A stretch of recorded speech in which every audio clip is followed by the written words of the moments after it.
Good morning guys. आज है 22 दिसंबर और 22 दिसंबर के द हिंदू आर्टिकल में आप सबका स्वागत है। तो चलिए बिना किसी देरी के शुरू करते हैं आज का पहला वर्ड है स्प्रैंग। इसका मतलब होता है प्रकट करना या टू कम इनटू एग्जिस्टेंस, मतलब किसी चीज़ का सामने निकल कर आना। जैसे कि इमेज में दिख रहा होगा स्प्रिंग, जो स्प्रिंग है ये स्प्रिंग की सेकंड फॉर्म है। तो स्प्रिंग मतलब उछल कर, जैसे ये इमेज में दिख रहा होगा ये क्या है, उछल रहा है। तो कोई चीज़ अगर ऊपर हो रही है, राइज हो रही है, बढ़ रही है, ठीक है, या किसी तरीके से, इसका दूसरा मीनिंग किसी तरीके से कोई चीज़ सामने आ रही है, ठीक है, ये होता है स्प्रिंग। तो इसके ओरिजिनेट, स्प्राउट, ग्रो, ये इसके सिनोनिम है। स्प्राउट मतलब क्या होता है, जब कोई चीज़ उत्पन्न होती है, जैसे सामने निकल कर आती है, जैसे कि मशरूम होता है, ठीक है, उसके जो कॉम्पलें होती हैं स्प्राउट होती हैं, सामने निकल कर आती हैं। तो चीज़, जब कोई चीज़ सामने निकल आ रही है या फिर कोई चीज़ ग्रो कर रही है, बढ़ रही है, ठीक है, राइज कर रही है, तो ये होता है स्प्रैंग। एंटीनिम क्या होगा इसका, कि सप्रेस करना, किसी को दबाना, प्लमेट, गिरना, जैसे मार्केट होता है, प्लमेट हो रहा है, गिर रहा है, ठीक है। प्लंज, ये भी क्या होता है, गिरना या डूबना, दबना, इस टाइप का सेंस देता है। सबसाइड करना, कम होना, ठीक है। तो ये इसका एंटोनिम है। एग्जाम्पल है इसका, tears sprang to her eyes, जो आंसू थे वो उसके आइज में प्रकट हुए या सामने दिखे, ठीक है। तो ये होगा। अगला वर्ड है लॉपसाइडेड। इसका मतलब होता है असंतुलित या फिर अनबैलेंस्ड को कहा जाएगा लॉपसाइडेड। जैसे इमेज में दिख रहा होगा ये कैसा है, एक साइड झुका हुआ है, तो ये होता है लॉपसाइडेड। अनबैलेंस्ड, इरेगुलर, वार्प्ड, ये इसके सिनोनिम। वार्प्ड मतलब जो टेढ़ा मेढ़ा हो रखा है या जो विकृत हो चुका है, ठीक है, ये होता है वार्प्ड। किसी का चेहरा क्या होता है, वार्प्ड हो जाता है, मतलब टेढ़ा हो जाता है, ये होता है वार्प्ड। एस्क्यूड, ये भी इसका एक सिनोनिम है। इसका मतलब भी जो झुका हुआ है, एक तरफ है। एसिमेट्रिकल, ये क्या होता है, सिमेट्रिकल मतलब जो एक जैसे हैं, समानता है जिसमें, और एसिमेट्रिकल असमानता, ठीक है। क्रुक्ड होता है, एक वर्ड है, इसका मतलब भी जो टेढ़ा है।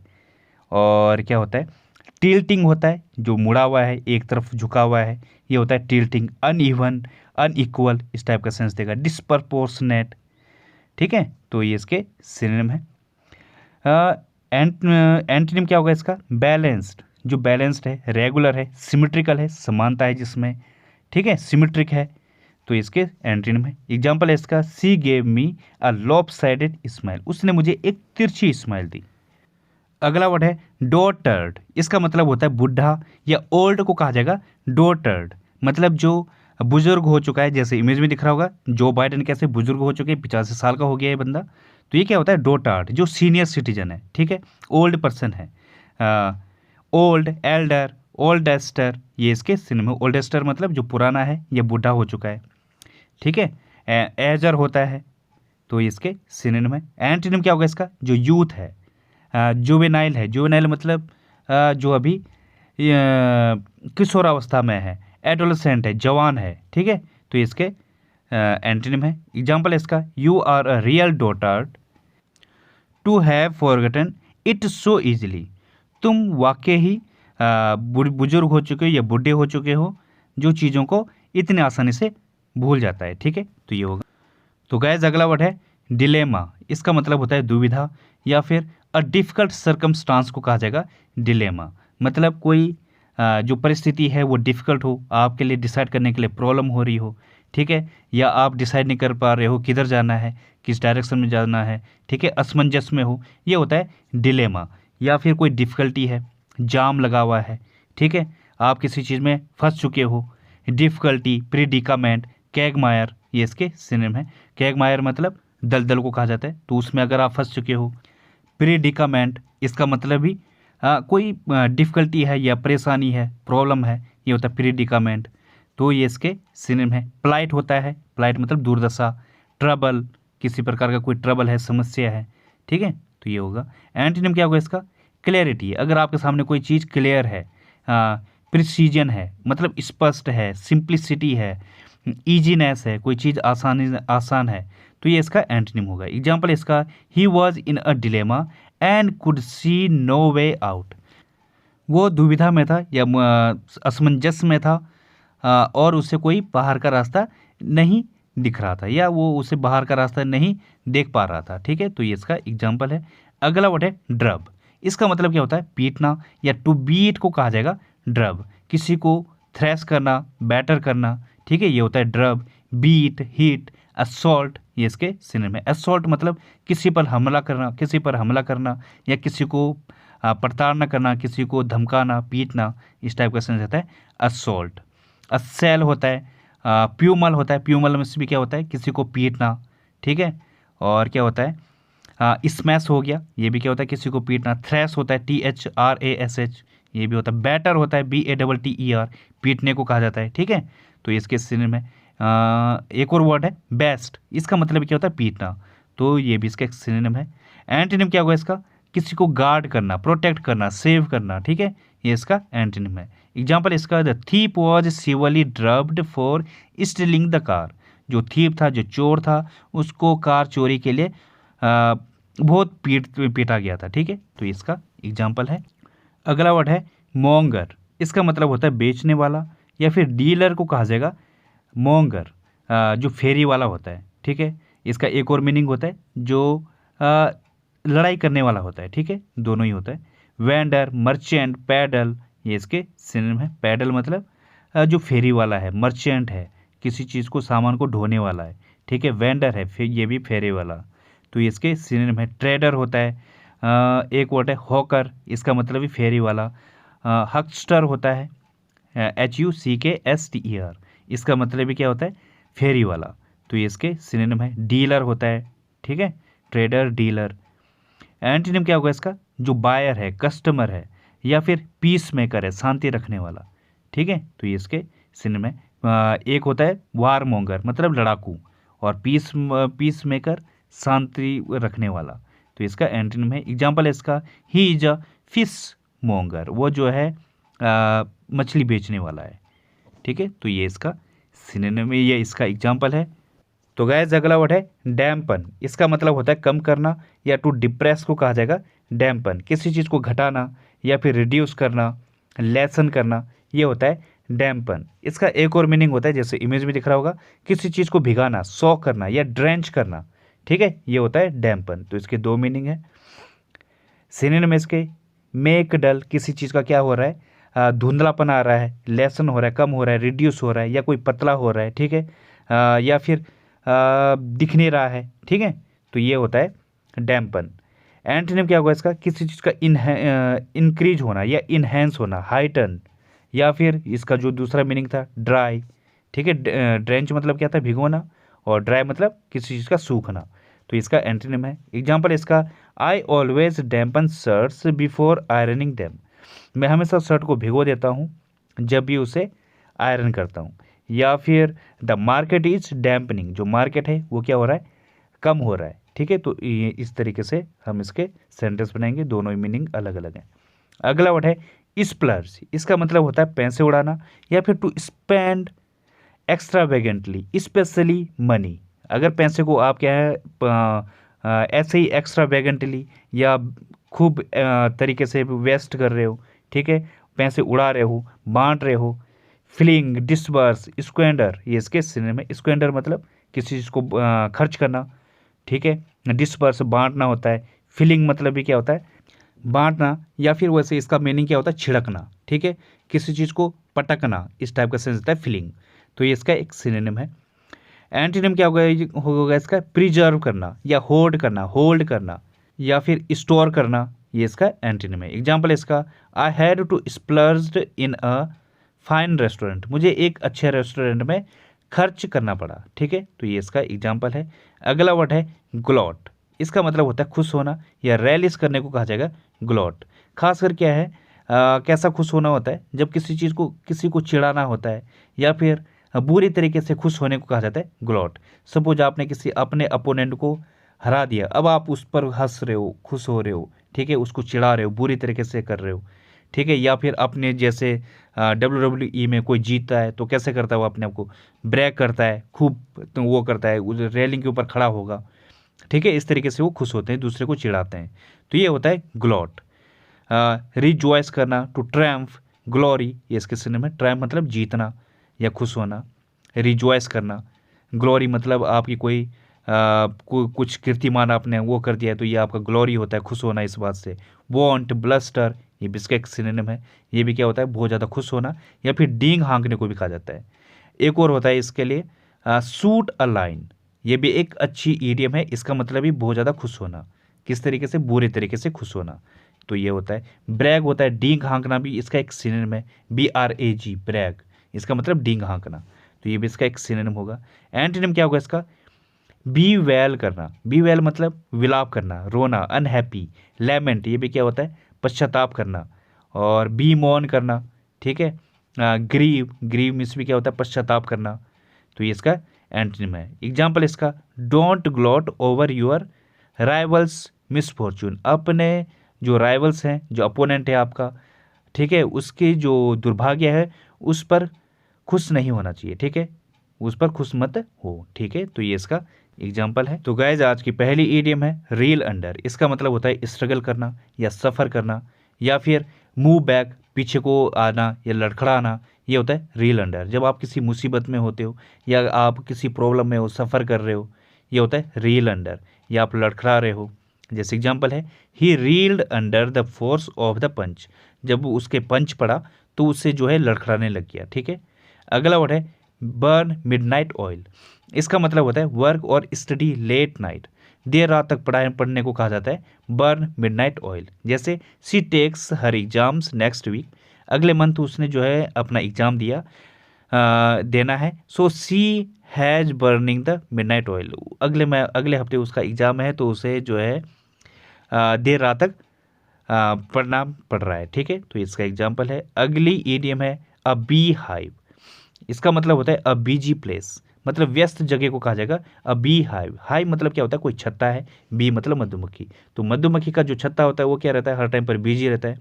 एक मधुमक्खी अंदर जा रही है, दूसरी बाहर निकल रही है, ठीक है, इस तरीके से समझेंगे। तो मतलब क्या है, एक व्यस्त जगह है, वो हर टाइम पे वहाँ पे काम चल रहा है। जैसे ऑफिस होता है, ऑफिस वर्क, वहाँ पे क्या है, बिजी जगह है वो, वहाँ पे हर टाइम पे लोग आ रहे हैं, एम्प्लॉय आ रहे हैं, कस्टमर आ रहे जा रहे, इस टाइप का होता है, ठीक है। तो ये होता है अ बी हाइव।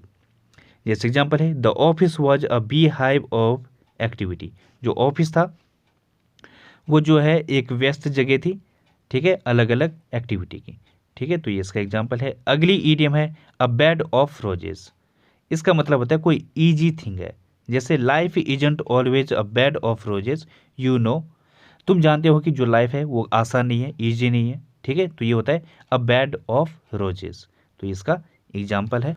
तो गाइस आज का रूट वर्ड है फिड, इसका मतलब होता है ट्रस्ट या फेथ को कहा जाएगा फिड।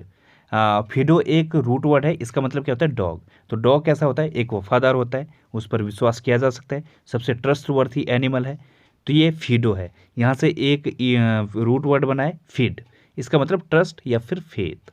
जैसे एग्जाम्पल है, जैसे कुछ वर्ड हैं, फिडेलिटी, इसका मतलब क्या होगा, फेथफुलनेस या लॉयल्टी, वफादारी को कहा जाता है फिडेलिटी। अगला वर्ड है इनफिडेलिटी, इसका मतलब क्या होता है, आगे इन लग गया तो अपोजिट होगा फिडेलिटी का।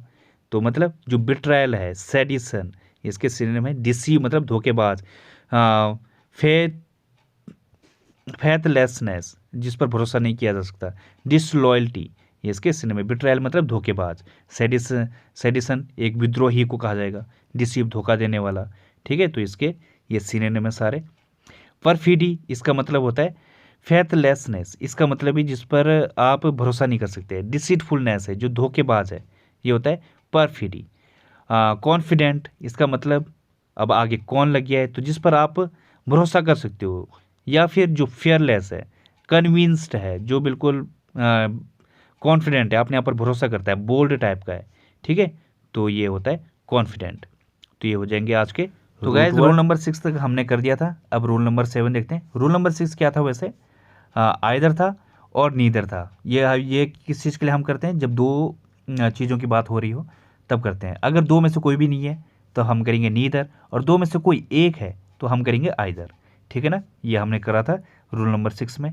अब रूल नंबर 7 क्या है, जब हम दो की बात करें तो इसमें हम यूज करेंगे बोथ, ठीक है ना।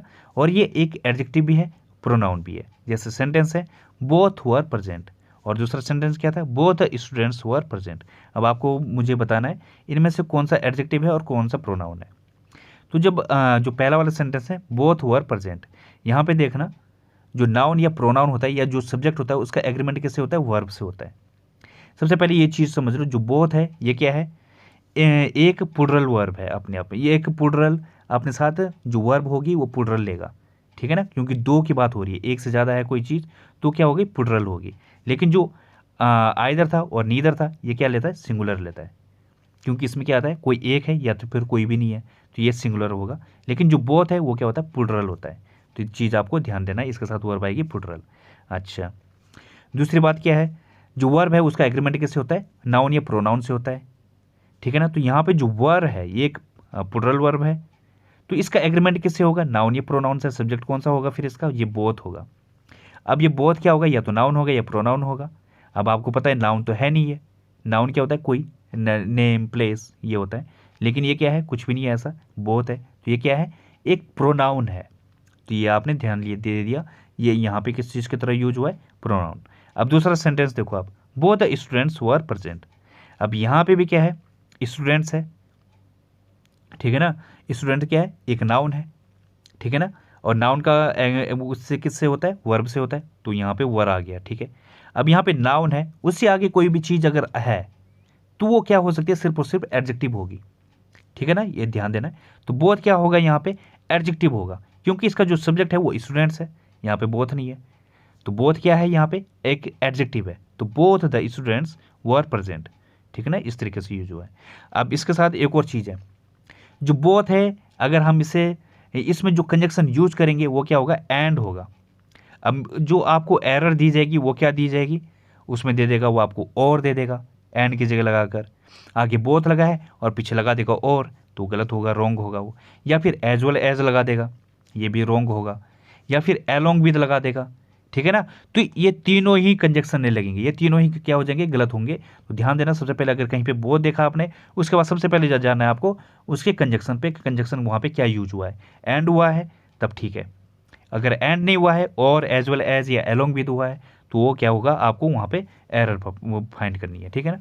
अब जैसे सेंटेंस है यहाँ पे, both the students as well as the teacher attended the meeting, ठीक है ना। यहाँ पे आपने बोथ देख लिया। अब इसके कंजक्शन पे देखना है आपने, यहाँ पे क्या एज वेल एज आ गया, तो इसको आपने हटाना है, यहाँ पे क्या लिखना है, एंड लिखना है। तो both the students and the teacher attended the meeting, ठीक है ना। अब ये करेक्ट हो गया। अच्छा, इसके साथ आपको एक और चीज़ ध्यान देनी है, जो बोथ है ये यूज होता है सिर्फ और सिर्फ पॉजिटिव सेंटेंस में। अगर आपको नेगेटिव दिखेगा तब आपको बोथ नहीं लगाना है, वहाँ पे नीदर लगा देना है या नन होगा, ठीक है ना। उसके साथ आपको बोथ आप अगर देखोगे तो मतलब वहाँ पे एरर होगी। तो बोथ क्या है, एक पॉजिटिव सेंटेंस है, ये भी आपको ध्यान देना है, ठीक है। अब देखते हैं हम रूल नंबर 8। रूल नंबर 8 में क्या है, अगर आइदर है तो उसके साथ हम कंजक्शन यूज करेंगे और, नीदर के साथ क्या करेंगे हम, नॉर, नॉट ओनली के साथ क्या होगा, बट ऑल्सो। तो ये आपको ध्यान रखना है। और जो आइदर और नीदर है ये आप जानते हो दो के लिए यूज होता है, ठीक है। अच्छा, इसमें एक और रूल है, क्या, रूल ऑफ प्रॉक्सिमिटी। ये क्या होता है इसको हम आगे समझेंगे, पहले हम कुछ सेंटेंस देखते हैं। जैसे neither of them went to the cinema, और अगला सेंटेंस क्या है, neither went to the cinema. इसमें आपको फाइंड करना है इनमें से करेक्ट कौन सा है। अच्छा, तो मैं पहले बता दूं, यहाँ पे क्या है, नीदर ऑफ देम, आगे ऑफ लगी है, प्रीपोजिशन लग गई है।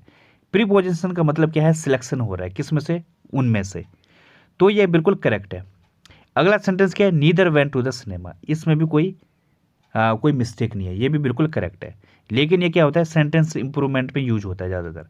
तो इनमें से क्या होगा, या तो आपको दे रखा होगा neither went to the cinema, ये दे रखा होगा, तो उसका अगर सेंटेंस इंप्रूवमेंट होगा तो आप क्या करोगे, उसके आगे ऑफ देम ये ज़्यादा बेटर होगा, ठीक है ना।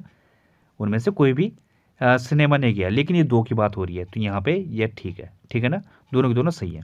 अच्छा, एक और सेंटेंस देखो जरा, both of them did not go to the cinema. इसका बताओ, खुद से सोचो क्या सही होगा या गलत होगा। Both of them did not go to the cinema.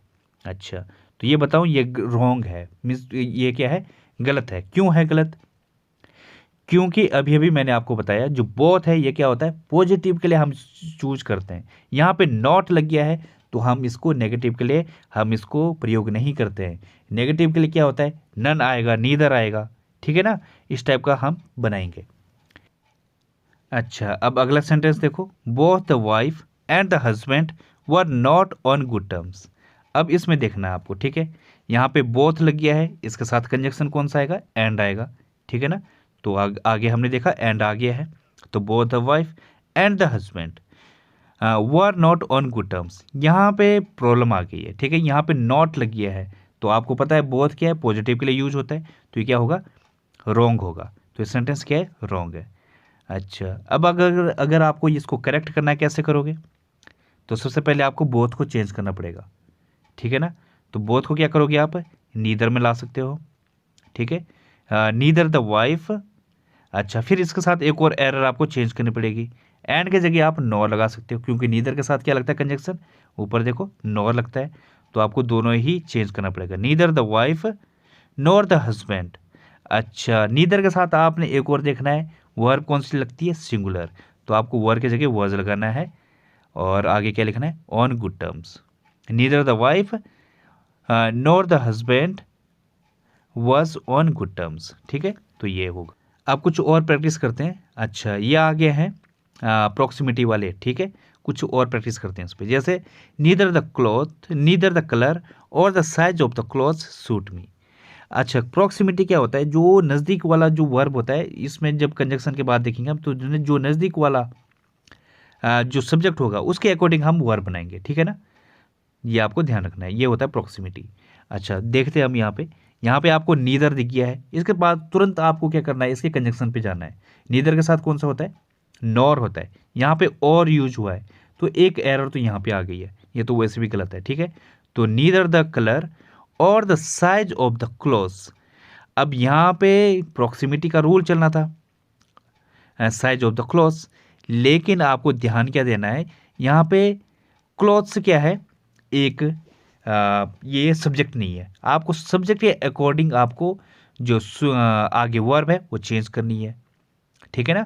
Suit me, अब यहाँ पे सूट क्या है, एक प्लूरल वर्ब है, सिंगुलर वर्ब क्या होता है, सूट्स, और आगे जो क्लोथ्स है ये सब्जेक्ट नहीं है, सब्जेक्ट क्या है, साइज है, साइज ऑफ, ऑफ लगा है ना, प्रीपोजिशन लगा है ना, प्रीपोजिशन के जस्ट पहले क्या आता है, या तो नाउन आता है या प्रोनाउन होता है, तो ये साइज क्या है, एक प्रोनाउन है, ठीक है ना, यही सब्जेक्ट है, सब्जेक्ट यही है, तो सब्जेक्ट के अकॉर्डिंग लगेगा प्रॉक्सिमिटी, और के बाद कौन सा लगा है, साइज लगा है, तो साइज के अकॉर्डिंग हमने वर्ब को चेंज करना है, वर्ब कौन सा है, सूट है, तो सूट की जगह या तो सूट आएगा या सूट्स आएगा, लेकिन साइज क्या है, सिंगुलर है, तो साइज के अकॉर्डिंग क्या आएगा, फिर सूट्स आएगा। बात आई समझ में, ये क्लॉथ नहीं है, बात आ रही समझ में, क्लॉथ क्यों नहीं है, क्योंकि उससे पहले एक प्रीपोजिशन आ गई ऑफ, ऑफ क्या है, एक प्रीपोजिशन है, ऑफ के आगे क्या आना चाहिए, या तो नाउन या प्रोनाउन, जो सब्जेक्ट होता है, तो सब्जेक्ट के अकॉर्डिंग वर्ब आता है, ठीक है ना, ये हमने पिछले रूल में भी पढ़ा है, तो ये आपका फिर से रिविजन हो गया।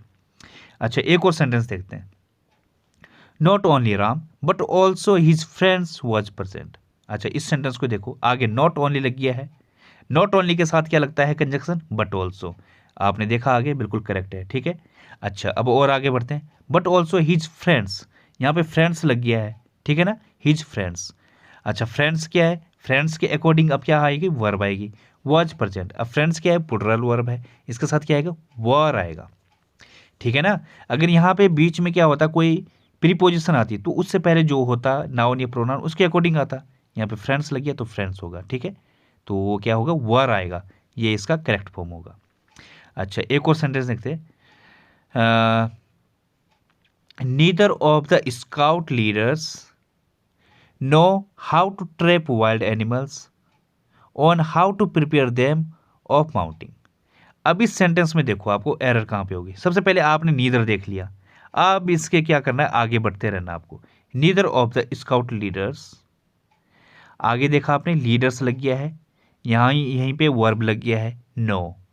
अच्छा, नीदर लग गया है आगे, उससे बाद में क्या लगा है आपके, वो ऑफ लगा है, ऑफ क्या है, एक प्रीपोजिशन है, ठीक है ना, प्रीपोजिशन से पहले क्या लगेगा, फिर एक नाउन या प्रोनाउन, तो नीदर क्या है, एक प्रोनाउन हो गया, ठीक है ना, प्रोनाउन है, उसके अब नीदर के साथ क्या लगता है, वर्ब, या तो ये बिल्कुल सिंगुलर लगता है, तो नो है, नो क्या है, प्लूरल है, तो सबसे पहले तो आपको ये नो ही चेंज करना है, आगे तो आगे तब जाओगे आप, तो ये नो क्या है, एरर इसमें ही है, आपको क्या करना पड़ेगा, नोज, अब ये सिंगुलर बना है। Neither of the scout leaders, leaders मत देखना, आगे ऑफ लगा है ना, ये भी आपको ध्यान देना है। ऑफ से पहले क्या है, नीदर है, नीदर के साथ क्या आती है, वर्ब सिंगुलर आती है, ठीक है ना। How to trap wild animals on how to prepare, आगे अच्छा इसमें एक और एरर है, ये आपको फाइंड करनी है। क्या आपने सबसे पहले नीदर देखा, नीदर के साथ क्या है, उसके बाद आपको क्या देखना है, उसकी कंजक्शन देखनी है, ठीक है ना। तो आगे आप देखो उसके बाद क्या लिखा है, और how to trap wild animal, आपको मीनिंग निकालने की जरूरत नहीं है, जो एरर है एकदम से दिख जाती है अगर आपको पता है, ठीक है ना। मैंने अच्छे ढंग से आपको बता दिया था। तो जो इसकी एरर है ये आपको कमेंट बॉक्स में लिखनी है, ठीक है ना। हिंट मिल गया होगा, अगर नहीं मिला है तो अच्छे से देखो, कमेंट बॉक्स में ज़रूर लिखा करो यार, ठीक है ना। तो गाइज आज के लिए बस इतना ही, थैंक यू। कल हम 9, 10, 11, 12 जो भी होगा कल आगे रूल हम डिस्कस करेंगे। Thank you guys.